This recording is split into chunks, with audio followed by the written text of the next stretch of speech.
Hello students, today we are going to start the next phylum, that is phylum Annelida.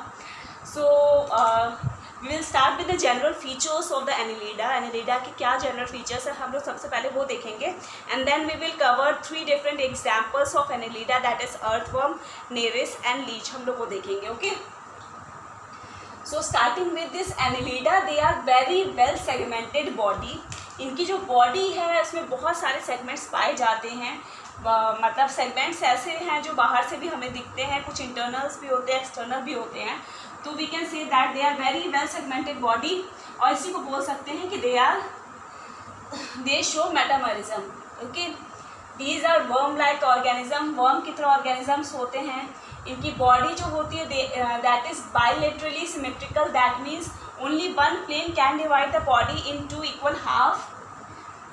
Body layer is triploblastic, that means they are having 3 layers: ectoderm, mesoderm and endoderm. Coelomate, yani there is a fluid present in between the body wall and the alimentary canal. Organ system level of organization take place, या उसमें दिखाई देता है हमें organ system level of organization. Skin की बात करें, the skin of the Annelida is brown in colour, and this brown colour is mainly due to presence of porphyrin. Porphyrin की प्रेजेंस की वजह से जो इसका स्किन है हमें ब्राउन दिखता है. और the skin is divided into 3 layers. 3 layers में जो स्किन है ये डिवाइडेड रहती है. The outer layer is the cuticle layer, ये थोड़ा वैक्सी लेयर होता है जो कि प्रिवेंट करता है वाटर को लॉस होने से. Middle layer is epidermis layer, and the inner layer is muscular layer, and this muscular layer is composed of both the muscle cells. It may be longitudinal also, longitudinal muscle cells और circular muscle cells दोनों ही इसमें पाया जाता है. Digestive system की अगर हम बात करें तो डाइजेस्टिव सिस्टम इसमें कंप्लीट डाइजेस्टिव सिस्टम है, जिसको कि हम कहते हैं tube within tube body. Within tube, that means एक बॉडी वॉल होगा, इसके अंदर ट्यूब होगी, and that tube is alimentary canal starting with the mouth and completing at anus. Respiratory system की बात करें तो जनरल जो बॉडी सरफेस है वो क्यूटिनियस बॉडी सरफेस है, which allows the exchange of the gases. Excretion दोनों तरीके से हो सकता है. इट मे बी अमोनोटेलिक और इट मे बी यूरियोटेलिक. तो अमोनोटेलिक कब होगा? When the organisms lives in water, या वाटर में अगर एक्वाटिक ऑर्गेनिजम्स है then it will excrete ammonic materials, and when the organism is terrestrial, अगर terrestrial है then it will excrete urea. Okay. Excretory structures की बात करें तो nephridia is responsible for excretion, इसको हम बोलते हैं nephridia, and this nephridia is further divided into 3 parts on the basis of location where it is present. Okay, so it may be classified as septal nephridia, integumentary nephridia और pharyngeal, मैं यहाँ पे लिख रही हूँ, और pharyngeal nephridia.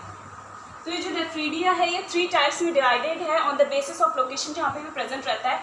Septal nephridia septa में पाया जाता है. सेप्टा क्या होता है? जैसे कि मैंने कहा इनकी वर्म लाइक बॉडी है, इसमें बहुत सारे मेटामर्स पाए जाते हैं. तो ये जो है it is internally divided by the septa. अगर एक सेप्टा के अंदर नेफ्रीडिया पाया जाता है then it is called the septa nephridia. If it is found over the skin, अगर स्किन के ऊपर पाया जाता है तो उसे इंट्यूबिमेंटल नेफ्रीडिया बोलते हैं. अगर फेरिंग्स के अराउंड पाया जाता है then it is called as pharyngeal nephridia. Okay. Nervous system की बात करें तो सर्कमफेरेंजियल नर्वस सिस्टम इसमें पाया जाता है. अब ये टर्म जो है ये तुम लोग को पता होना चाहिए. सर्कमफेरेंजियल मतलब क्या होता है? फेरिंग्स है ये अगर, तो फेरिंग्स की सराउंडिंग में इसका नर्वस सिस्टम यानी ganglion of the nerves are found pharynx के अराउंड में. ओके. रिप्रोडक्शन जो है Annelida में इट इज़ मतलब जो ऑर्गेनिजम्स हमें इसमें मिलते हैं दे आर बोथ, या यूनिसेक्शुअल भी होगा, बाइसेक्शुअल भी होगा. अगर हम एग्जाम्पल लिखें यूनिसेक्सुअल का तो Nereis will come in unisexual, and bisexual में अर्थवर्म आ जाएगा, लीच आ जाएगा. They both come in bisexual.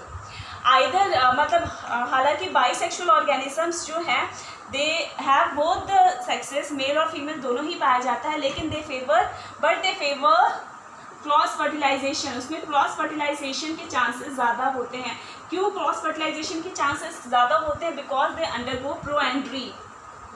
प्रोएंड्री इसमें होता है. प्रोएंड्री मतलब जो मेल गैमेट्स हैं they are developed before the female one. तो जब पहले डेवलप हो जाएगा, मैच्योर हो जाएगा, तो फर्टिलाइजेशन कैसे हो सकता है? Self. So that is why they cross fertilisation take place. Development इसमें दो टाइप्स का होगा, again direct and indirect. Indirect में लार्वल स्टेज फॉर्म होती है, तो लार्वल जो स्टेज है वो नेरेस में पाई जाएगी. Direct development will take place in earthworm and leeches. So these are the basic characteristics of the Annelida. अब हम लोग आगे चल के देखेंगे अर्थवर्म के बारे में, then leech and then Nereis.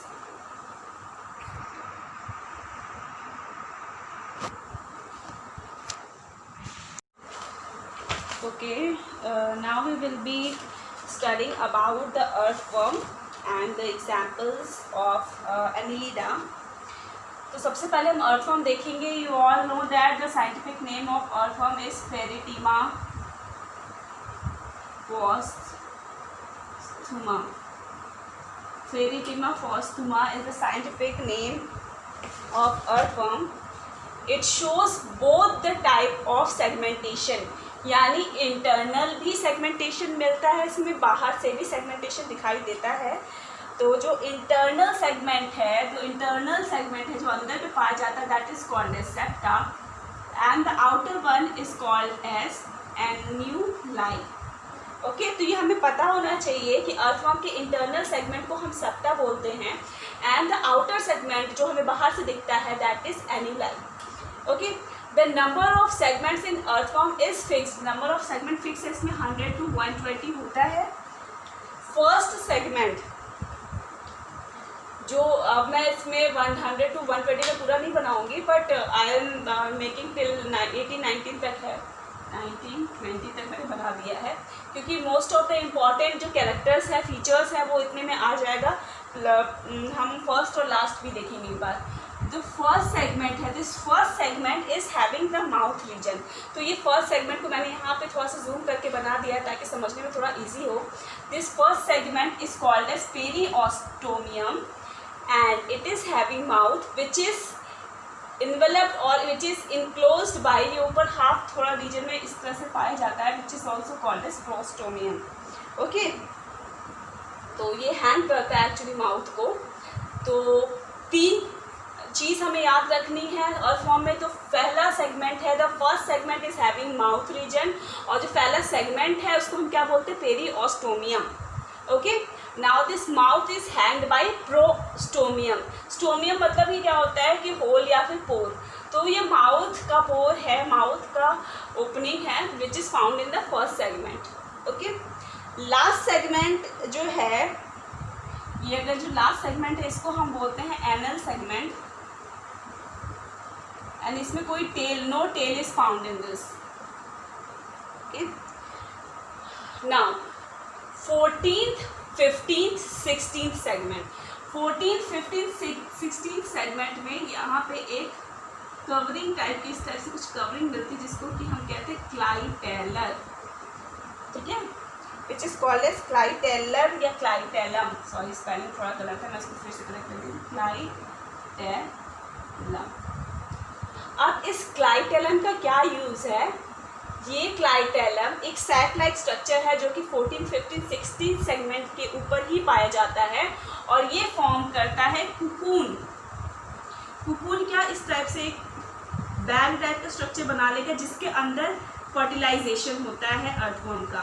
Earthworm का फर्टिलाइजेशन इज एक्सटर्नल. ये एक्सटर्नल फर्टिलाइजेशन होता है, कि बॉडी में नहीं होता है, बॉडी से बाहर होता है, और बॉडी से बाहर कहाँ होता है? कुकून में. ठीक है, और ये क्लाइटेलम जब एक बार शेड हो जाता है, जब मेल और फीमेल गैमेट दोनों ही आ जाएंगे इसके पास, तो ये यहाँ से हट जाएगा, अर्थवर्म से हट जाएगा और बाहर जो कुकून बना लेगा. तो ये जो क्लाइटेलम की सेल्स हैं वहाँ पे और भी क्लाइटेलम सिक्रीट होना होना स्टार्ट हो जाएगा। दैट मीन्स ऐसा नहीं होगा कि क्लाइटेलम यहाँ से लॉस्ट हो गया तो इसका क्लाइटेलम खत्म हो गया, फिर से क्लाइटेलम सेक्रेशन स्टार्ट हो जाएगा, क्लाइटेलम बनना शुरू हो जाएगा। इसलिए हम कहते हैं क्लाइटेलम जो है अर्थवर्म में दैट इज परमानेंट। ओके, तो ये बात हमें क्लियर है। Now female genital core is found in the 14th segment के मिड में, तो इसलिए हम इसको कहते हैं फीमेल जेनाइटल कोर। मैं ऊपर लिख रही हूँ, तुम लोग कंफ्यूज मत होना। Female genital core is found in mid ventral. Mid ventral क्योंकि डॉर्सली साइड नहीं, ऊपर की साइड नहीं पाएगा, हमें अंदर की साइड से दिखेगा कि 14th सेगमेंट के मिड में पाया जाता है। ओके, और मेल के जो जेनाइटल कोर्स हैं वो 18th सेगमेंट के लैटरल साइड में, lateral side of 18th segment में हमें मेल जेनाइटल कोर मिलेगा। अपने को यहाँ तक क्लियर है। जो स्किन होती है अर्थवर्म की, क्योंकि हम लोगों ने एनिलिडा में पढ़ा था, वो ब्राउन कलर की होती है। ब्राउन कलर की किस पिगमेंट की वजह से होती है? पोर्फायरिन पिगमेंट की वजह से ब्राउन कलर की होती है। नाउ 17th और 19th सेगमेंट में एक पैपिला पाया जाता है जिसको कि हम कहते हैं वेट्रोलैटरल पैपिली। मैं यहाँ पे मैं इसको रब कर दे रही हूँ, यहाँ पे मैं लिख भी दूँगी कि 17th और 19th सेगमेंट में पैपिला पाया जाता है। Papilla which is called as ventrolateral papillae. Ventrolateral papillae क्यों बोलते हैं? क्योंकि ये वेंट्रल साइड पे दोनों जगह पाया जाता है, पेयर्स में पाया जाता है। और इस पैपिली का क्या काम है? It is mainly used for fixing और attachment of another earthworm during copulation. इसको कॉपुलेटरी भी कहा जाता है क्योंकि ये कॉपुलेशन के टाइम पे हेल्प करता है अटैचमेंट के लिए दूसरे अर्थवर्म को। 6, 7, 8, 9 रीजन में स्पर्मेथिकल सैक पाया जाता है। स्पर्मेथिकल सैक पाया जाता है जो कि पेयर में, तो मैंने यहाँ पे बना दिया 6, 7, 8, 9 सेगमेंट पे इस तरीके से साइड में, लैटरल साइड में पाया जाता है। 6, 7 यानी टोटल 8 इसमें होंगे। और इस स्पर्मेथिकल सैक का क्या यूज़ है? It is used for storing sperm को स्टोर करने के लिए। ओके, तो ये हम लोग को सारे सेगमेंट्स वाले क्लियर हैं। कितने कितने सेगमेंट्स होते हैं ये हम एक बार फिर से देख लेते हैं, एक बार रिवाइज कर लेते हैं। सबसे पहले हमने देखा था कि फर्स्ट सेगमेंट पे क्या पाया जाता था? माउथ पाया जाता था। And the first segment is called as peristomium which was hanged by prostomium. इतना पढ़ा था हमने। उसके अलावा पढ़ा था हमने 14, 15, 16 सेगमेंट पे क्लाइटेलम पाया जाता है जो कि कोकून बनाता है फॉर रिप्रोडक्शन। मिड 14th पे फीमेल जेनाइटल कोर पाया जाता है। 17th और 19th पे पैपिला पाया जाता है। 18th पे लैटरल साइड ऑफ 18th पे मेल जेनाइटल कोर पाया जाता है। एंड 6, 7, 8, 9 पे क्या पाया गया था? स्पर्मेथिकल सैक। ये नंबर के साथ हमें याद होना बहुत ज़रूरी है। Multiple time revision is the only solution. अब देखो, अब इसके सेक्सुअल रिप्रोडक्शन है वो किस तरीके से होगा? जब भी अर्थवर्म को मेट करना है तो जो स्टार्टिंग का पोर्शन है, अगर मैं ये यहाँ पे दूसरा अर्थवर्म बना दे रही हूँ, यहाँ पे ये दूसरा अर्थवर्म है, दूसरा अर्थवर्म जस्ट इसके अपोजिट लाई करेगा 100 समझ। यहाँ पे इसका फर्स्ट सेगमेंट, यहाँ पे इसका 100 सेगमेंट। दोनों सेगमेंट्स इस तरीके से अटैच्ड होते हैं, मतलब ऐसा ज़रूरी नहीं कि एकदम स्टार्टिंग पोर्शन से एंडिंग पोर्शन तक इस तरीके से अटैच्ड होते हैं। इसका 18th सेगमेंट जो है वो 5th या 6th सेगमेंट पे, यहाँ पे 5th या 5th, 6th, 7th, 8th, 5th segment पे आकर के अटैच हो जाए।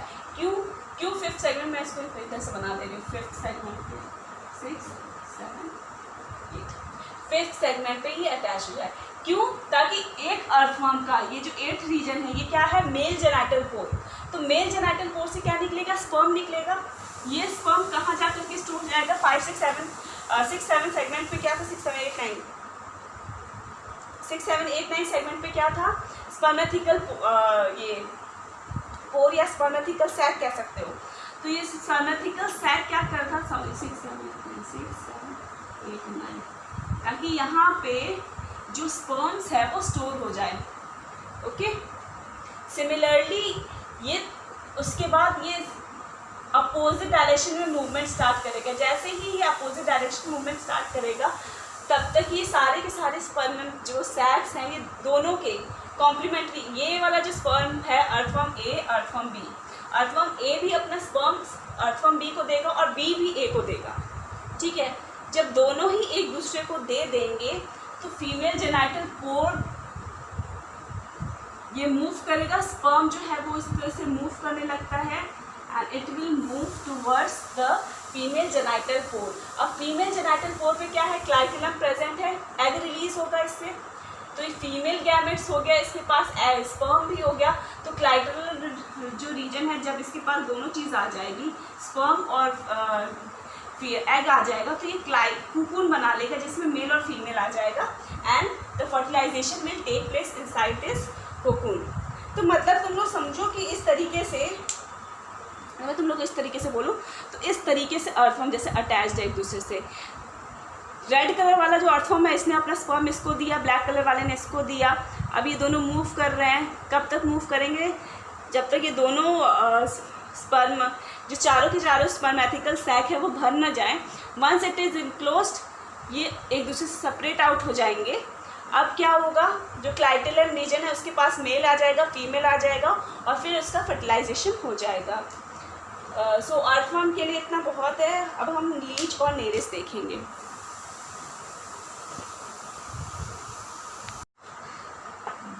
तो अब हम लोग नेरिस और लीच को देख लेते हैं। Nereis is again the segmented organism, ये भी इसमें भी सेगमेंट्स पाए जाते हैं। First pore in this also is mouth and it is also covered or hanged by proostomium। ठीक है, now what is the difference in nereis and earthworm, that each segment is having the pair of parapodia। ये pair of parapodia इसमें present होता है which is used for locomotion and respiration। Locomotion और respiration के लिए ये parapodia इसमें help करता है। Now the last segment is having anal cerci.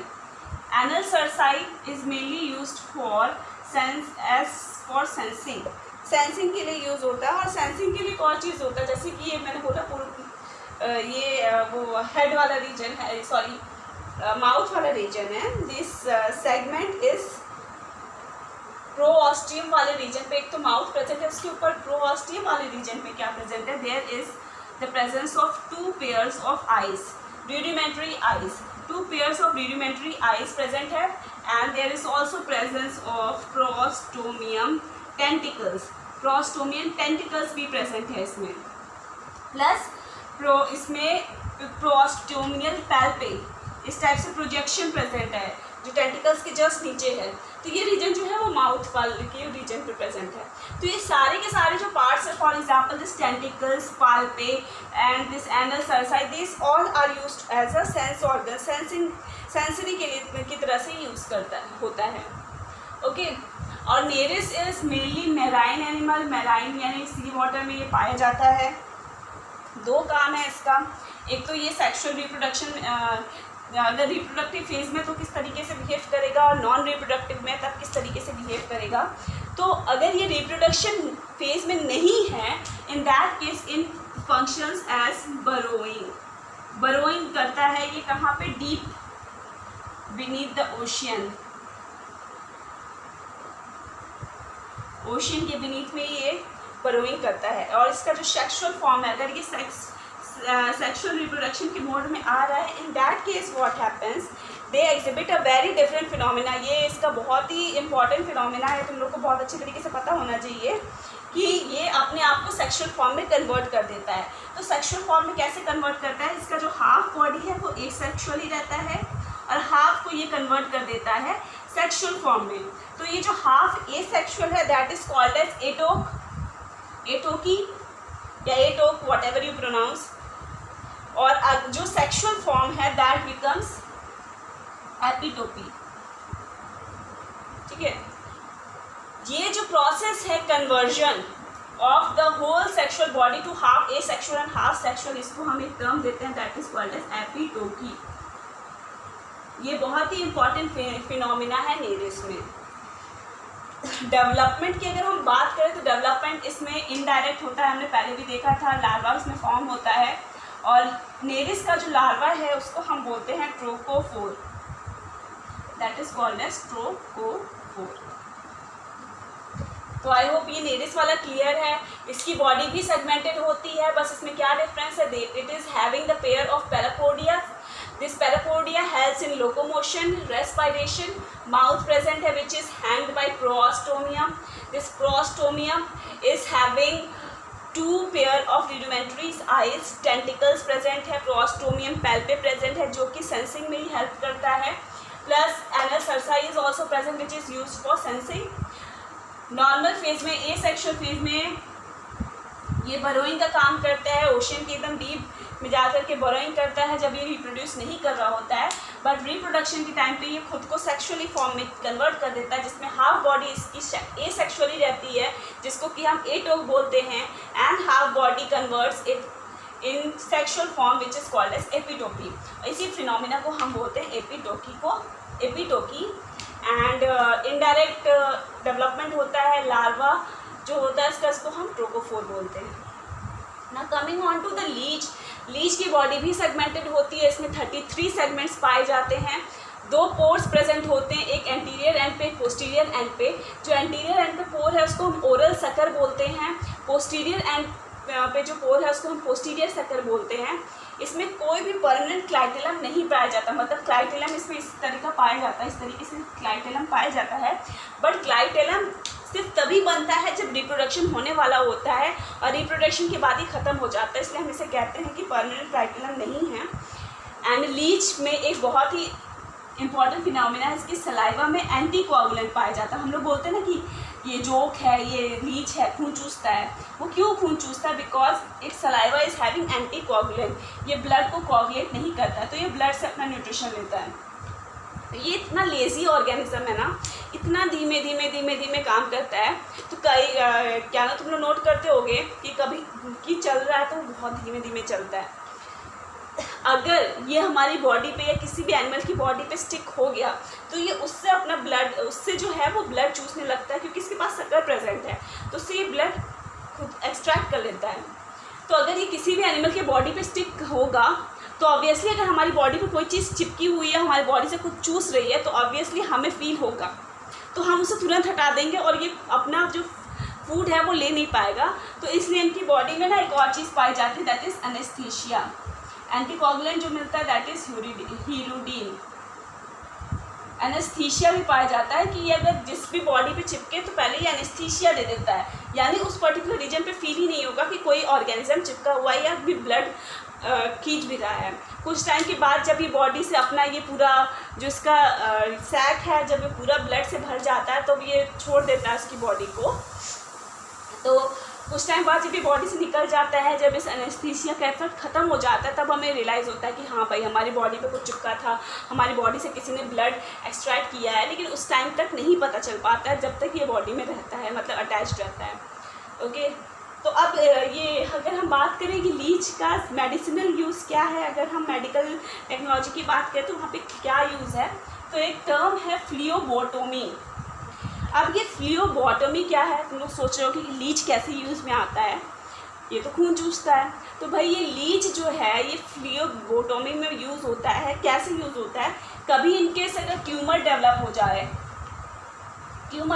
हो जाए या कोई बॉडी फ्लूइड बहुत ज़्यादा बढ़ जाती है, तो उस केस में क्या किया जाता है, हंग्री लीचेस को छोड़ दिया जाता है, ताकि ये हंग्री लीचेस जो हैं वो सेल्स को या ये जो भी फ्लूइड है उसको सक कर ले, उसको खा लें, ताकि बॉडी में जो फ्लूइड जो पहले से इतनी ज़्यादा एक्यूमुलेट हुई है वो थोड़ी सी कम हो जाए, ताकि उसका प्रॉपर सर्जरी किया जा सके।